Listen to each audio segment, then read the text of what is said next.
Deployment of our National Guard. Now, there's certainly more work to be done, but this is a step in the right direction. Now I want to introduce Adjutant General Carrie Muhlenbeck to provide more details on how the National Guard will support the efforts here at the border. General.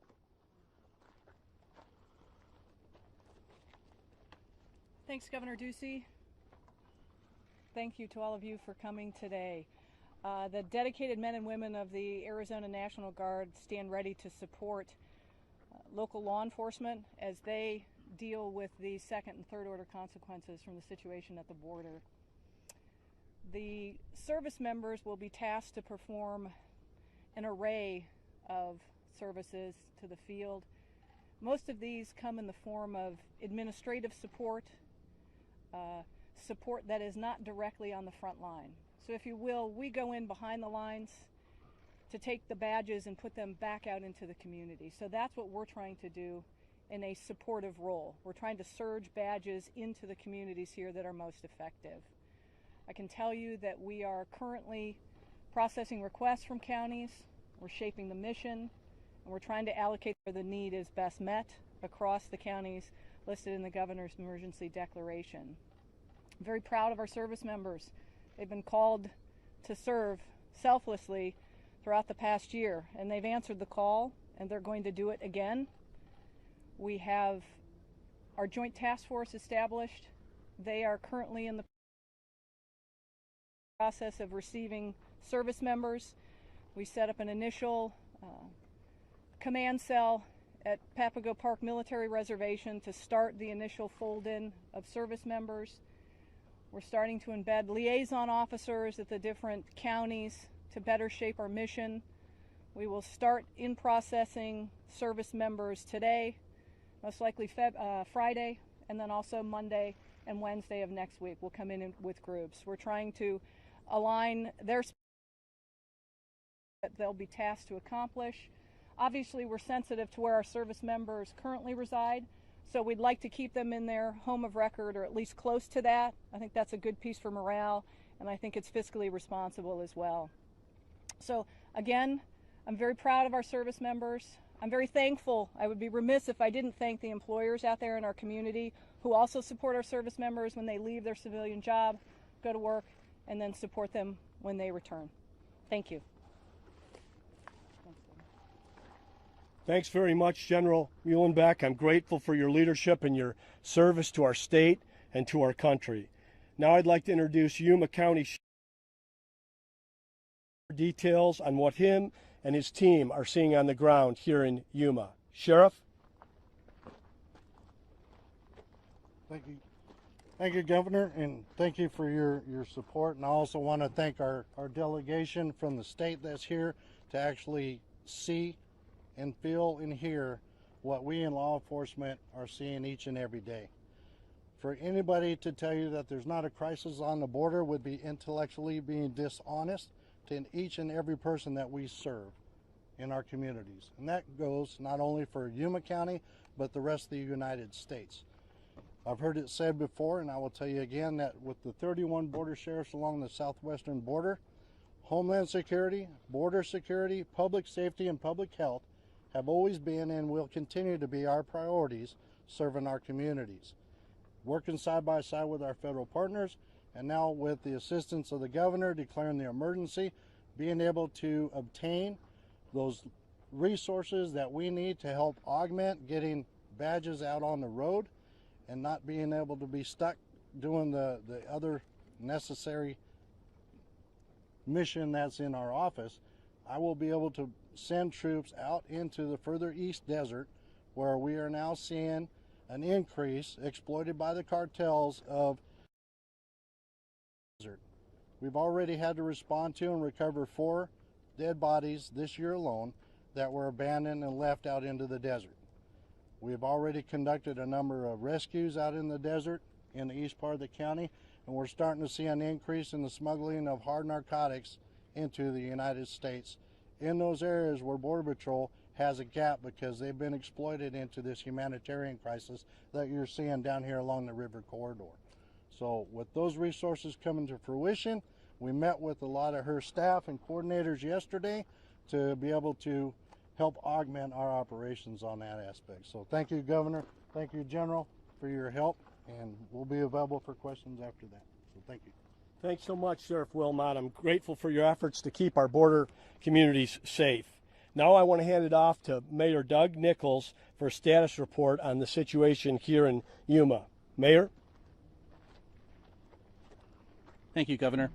Right now in Yuma, we're approaching our 3,000 number of releases into the community.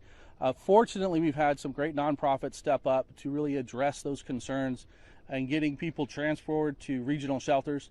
But that doesn't resolve the situation. The governor said it best, this is a national issue, not a local issue. So our local nonprofits, while they're doing great work, that's not the end solution. And so I really wanted to thank the governor for the declaration of emergency. It is an extremely that what our concerns here in Yuma are have been heard. They've been heard at the state level. They've been heard at the federal level, but the response is coming from the state at this point. And having that commitment for the dollars and for the people to make a difference is extremely important. That really needs to be focused on the larger discussion. How are we really supposed to address this as a community? At the federal level, I think there's an irresponsibility to continue to release into communities without robust infrastructure, robust nonprofits, and robust way to deal with those releases. This declaration of emergency, this proclamation of emergency, accentuates that. It really calls out what the struggles are that we're facing here in the border area. So I'd like to thank the governor, welcome the general and all her men and women serving into Yuma County, and all of our state legislators that are helping out to making sure that this issue is not being overlooked, that this issue is one of the most important issues that we're facing here in the Yuma community, and that this is something that needs to get resolved, not just for Yuma, but for the benefit of the whole nation. Thank you. Thanks very much, Mayor Nichols. And now I want to introduce and say thank you to both Mayor Nichols for his longstanding partnership and to the Mayor of San Luis for his longstanding partnership. Jerry Sanchez, will you come up here, Mr. Mayor, and give us an update on what's happening in San Luis? Thank you, Governor. Well, first and foremost, Governor, thank you for this opportunity. I've been very grateful and I've been very vocal that of all the governors I've known, you've been the one that going to San Luis several times. I think more than 4 or 5 times, and that makes a big difference. And the community listens and the community sees what's going on. When I got invited to participate in this event, I said, yes, I will, because it's very important. Because people will say that there is no humanitarian crisis, that there is no issues in the border. The city of San Luis has been on survival mode, I call it, for the past 4 years. Before COVID, we had asylum seekers, and it was really stressing our nonprofit and our religious organizations to move them, to transfer them. And it is a big issue. The city of San Luis depends on our border to be open and to function. We're a small community. We're not a rich community. We don't have the number of officers needed for the amount of population that we have. We're like close to 12, 14 officers. When I had a meeting with the chief of Border Patrol 2 weeks ago, and we discussed the issue, when I hear that the Border Patrol is being overwhelmed, when I hear they're not able to be in our streets, in our area, that's worrisome. Because when our police officers are in deep trouble or they need something, Border Patrol has always been there. And now we don't see them. They're doing something else. And that's creating a crisis. And not only do I want to talk about the humanitarian aspect of it, but also the economic impact it's causing, because everyone's focused on one thing, but they're forgetting about the ports of entry. Why does it take 5 to 10 hours to cross over into San Luis, Arizona? Why does it take 2 or 3 hours to go into Mexico? Our ports of entry. They make it, there's always an excuse for not supporting our ports. Our ports of entry, we have partial funding to get a new port. And if we're really serious about security, let's focus also, let's help support legal immigration also. I support you, Governor, and I'm really grateful for the National Guard. I just want to make sure that you understand that the National Guard has been helping the city of San Luis vaccinate against COVID. It's a beautiful sight to see the young men and women of the National Guard helping us. It makes a big difference. So when I hear what you did, Governor, I said, yes, I will. I will support it. Because I know what they're going to do. They're going to be support, but people are trying to make it differently. But no, Governor, I've seen what they do. They do a great job. And I like to commend you because it's not easy. It's not easy, I can tell you right now. Some people are not going to like the decision, but there's those of us that do support you. And I'm very grateful. Thank you, Governor. Thank you, Mayor. Thank you. Thank you. I want to say thanks to Mayor Sanchez very much. I'm grateful for your leadership and your partnership. Now I want to hand it over to Cochise County Sheriff Mark Daniels for an update in Cochise County. Sheriff? Well, good afternoon, everyone. And I want to start off by applauding our governor, applauding our congressional leadership, the community leadership, the sheriffs, in standing up and executing their oath of office. Whether you're local, state, or federal, our oath of office says we'll do one main thing: protect Americans, protect our communities, protect the state of Arizona. So I applaud the leadership standing behind me today in doing that. In Cochise County, the question's been asked to me, do we have a crisis? We have a virtual system that we put together back in 2017. Last year, March of 2020, we had a little over 300 illegal entries on our camera system. March 2021, we had just under 3,400 illegal entries off just our camera system. In the first 3 months of this year, we've had 7,500 illegal entries, 33 drug smugglers, and over 800 pounds of illicit drugs. That's the public safety aspect that concerns me as a sheriff, concerns my fellow sheriffs, police chiefs, and all law enforcement, to include our Border Patrol partners. Talking to our federal leadership from Border Patrol, from last year to this time, heroin's up 200%, cocaine's up 124%, marijuana's up 18%. My message, I talked to Secretary Mayorkas yesterday. I asked him for two things. We need to prioritize the southwest border under border security.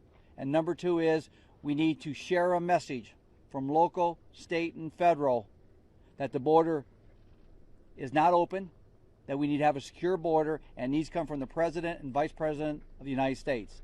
If we can do that, and that's shared from local, our border governors, we can move this needle. Right now, again, we do have a crisis on this border, but we have to work together. We have to stand united as Arizonians. I'm seeing that. I'm proud of our governor, proud of our congressional leadership, proud of our general, and I'm proud of you for coming out and putting this out, this important message. Thank you all. Governor, thank you. Thank you, Sheriff. Thank you. Thank you. Thank you very much, Sheriff Daniels, for your leadership. And I want to say that there's certainly more work to be done here. So I call on our federal government to do more to resolve this crisis. But if the administration isn't going to do anything, then Arizona will. And with that, we'll take some questions. CJ? So let's try to get to everyone. So that means one question at first, please. Let's begin with Peter from KCAR. Hello, Governor. So I know you've been having a tough time getting a hold of the administration in D.C. Have you been talking to local Border Patrol and CBP officials? What are they telling you? I know you're not having the Guard infringe on their responsibilities and authorities. What are they telling you? Have they told you what they think about you sending National Guard troops to the border? So I've talked, of course, with leaders inside CBP and our Border Patrol. They would define this as a crisis. Those are the discussions that we're having. We're surging badges to the border. So CBP and the Border Patrol is going to be supportive of people that are supporting law enforcement. This is what this is about. But we should be doing this in partnership with the Biden administration. I have talked to Secretary Mayorkas. We have asked for help.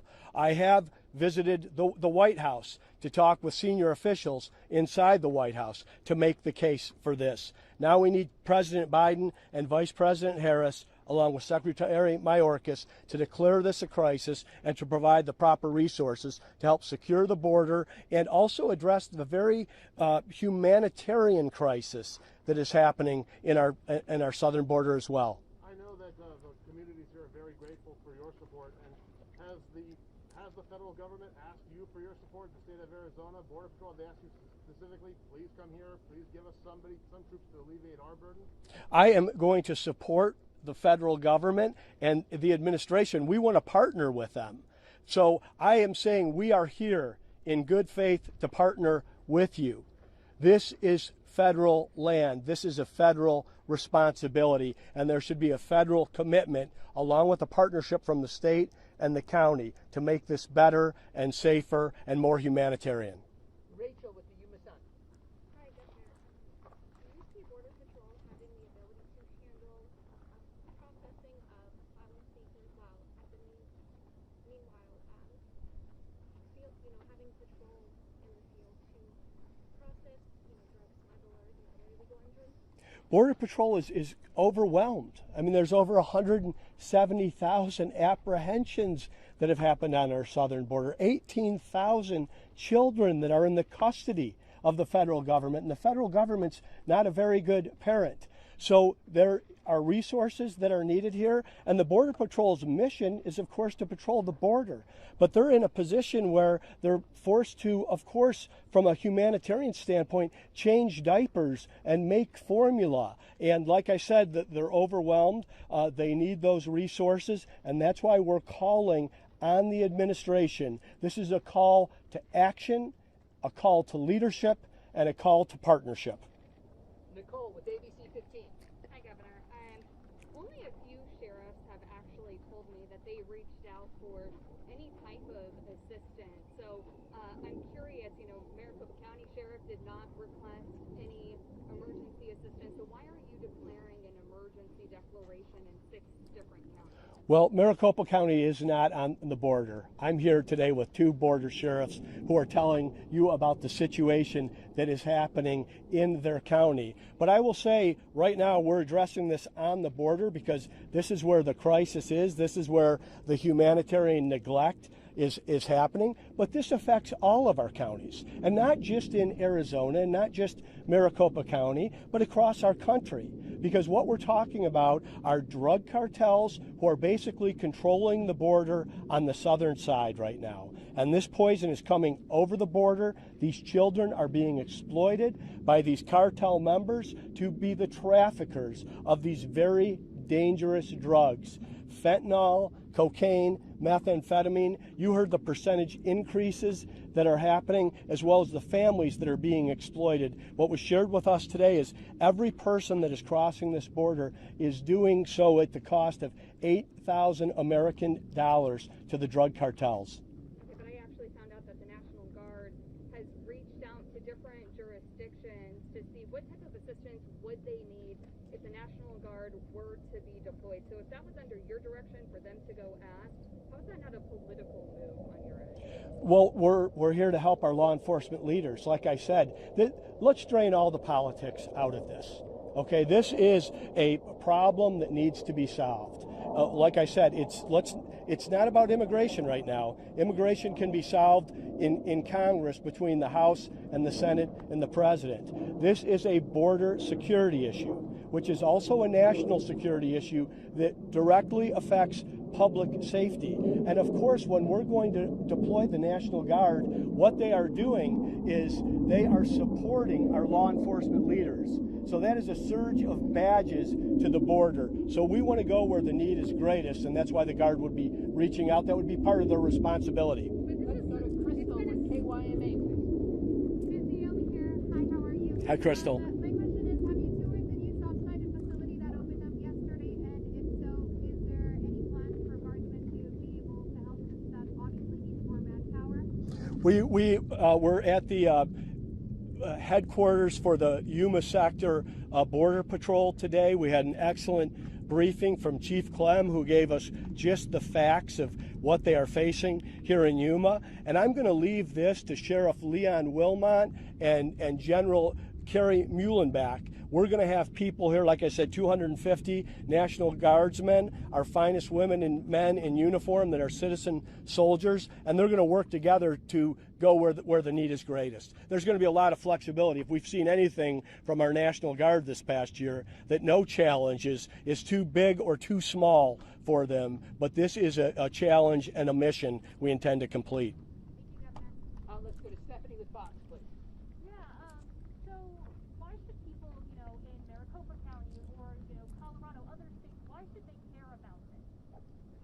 So the question is, why should people in Maricopa County, which is where Phoenix is located, or people in other states care about this? Is because this is an issue of national security as well. There are bad actors that are coming across the border. There are drugs like fentanyl and methamphetamine that are deadly when they get into our schools and into our neighborhoods. And also, we should have a border that is secure in our country. And I want to address, the border's always an issue in Arizona.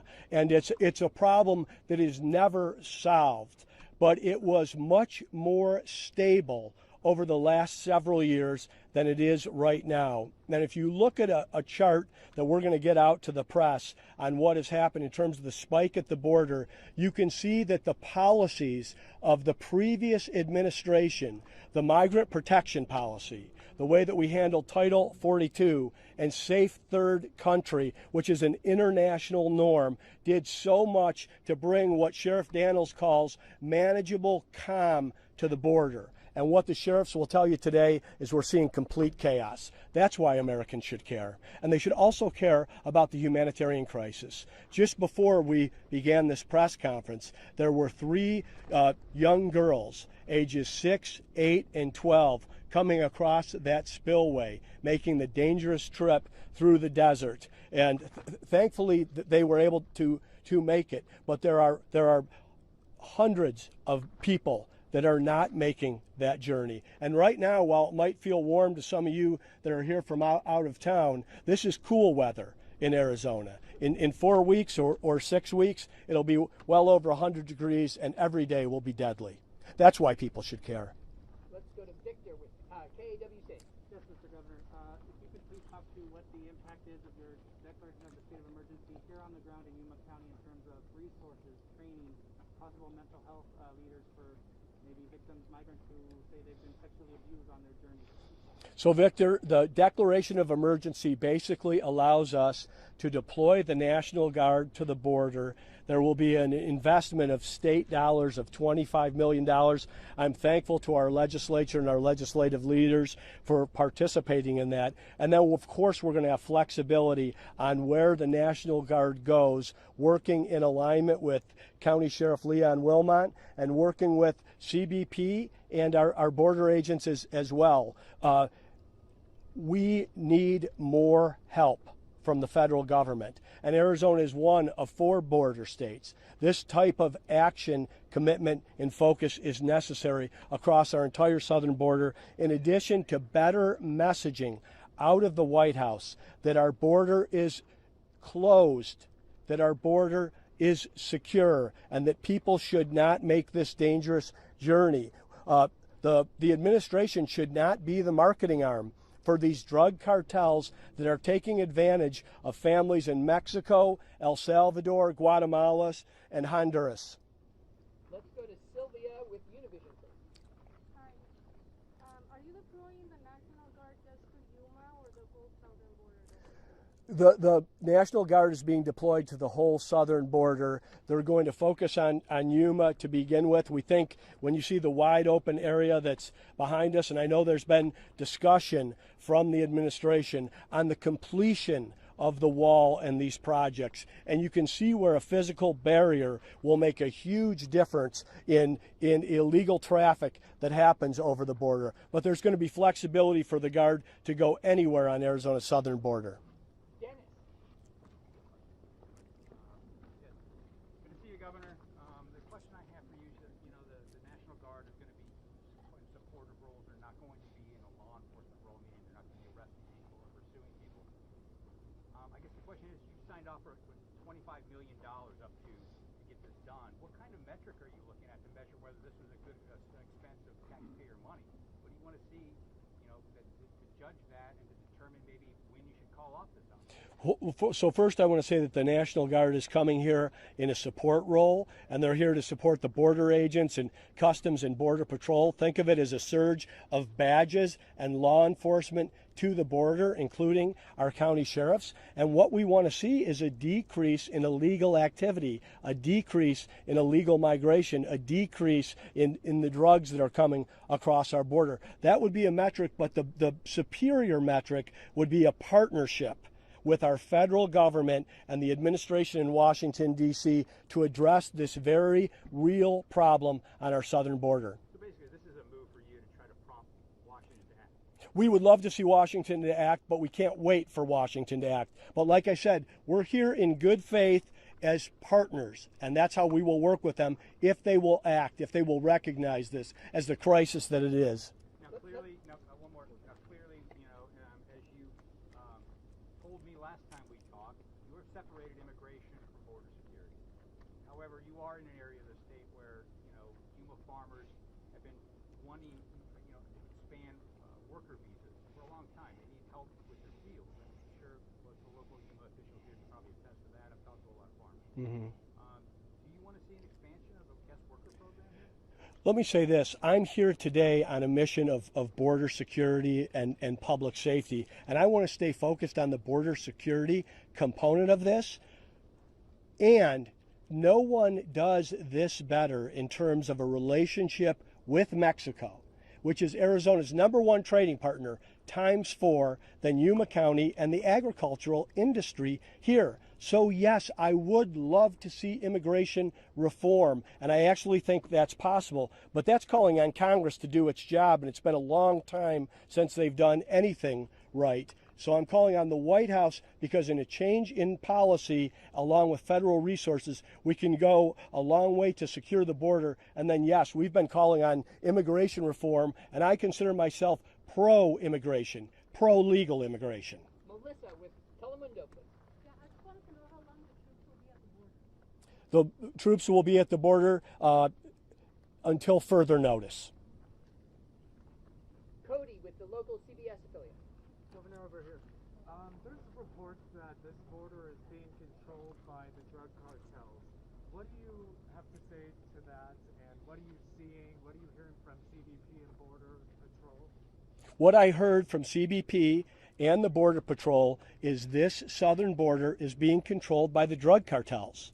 They are shaping the border. They are not dummies, and they are using these poor families and poor children as what they refer to as renewable resources. They have very little care or concern about the people on the other side of the border. What they want to move forward are the dangerous drugs, the fentanyl, the methamphetamine, and the cocaine that is spilling across our border. So we need to not only work with the administration in Washington, D.C., but the administration in Washington, D.C. has got to get the attention of the leadership of Mexico. President Lopez Obrador referred to President Biden as the migrant president. President Obrador said that President Biden's rhetoric is encouraging people to make this dangerous journey. I call on the president to set the record straight. Is there anyone who hasn't asked a question? Very good. Go ahead. Hi, Laura from Telemundo Yuma. So I have the last question. Do you already spoke, or you're planning to spoke with some Mexican authorities about this crisis, about the kids who crossing the border in San Luis without their parents? So, of course, in Arizona, we have a wonderful relationship with Mexico. My first international trip upon being elected was to Mexico City. My first international trip upon being reelected was to Mexico City. As I mentioned earlier, they're our #1 trading partner, and I've got a wonderful, warm relationship with Governor Claudia Pavlovich of the state of Sonora. But what we need is engagement from the federal government. There are things that we can do as governors, as local leaders, and you see the bipartisan display of engagement on this right now, as well as I'm being told both of our United States senators are supportive of this mission. So this is something that should be seen as a purpose in a problem to fix. And we'll work with anybody, anywhere to get this done. And most importantly, we'll begin with the administration. Governor, this has been a systemic problem for years, so why not, 2 years ago, 3 years ago, why now? And again, I'm just wondering, how's this not political? Well, let me tell you why now. Because there's a crisis right now. Just look at the numbers. Look at the metrics. Look at the rise in surge of illegal activity that's coming across the border in the last several months. And this is not the first time the National Guard has been called to the southern border. President Barack Obama called up the National Guard. President George W. Bush called up the National Guard. President Donald Trump called up the National Guard. It's time for President Biden to call up the National Guard. Thank you, everyone. One last question, Governor, just kind of circling back on the menu. You said basically that this is an open-ended deployment. Is there a number that you want to see? Like we saw 170,000 applications last month. We're going to do what we're going to do. Listen, this is the number one responsibility of the governor, is to protect individual liberty and to protect the citizens of the state of Arizona. So whatever it takes, we will deploy resources to our border to protect our citizens. I'd like to ask for some help from the federal government. This is a federal issue, and we're on federal land. Thanks, everybody. Thank you.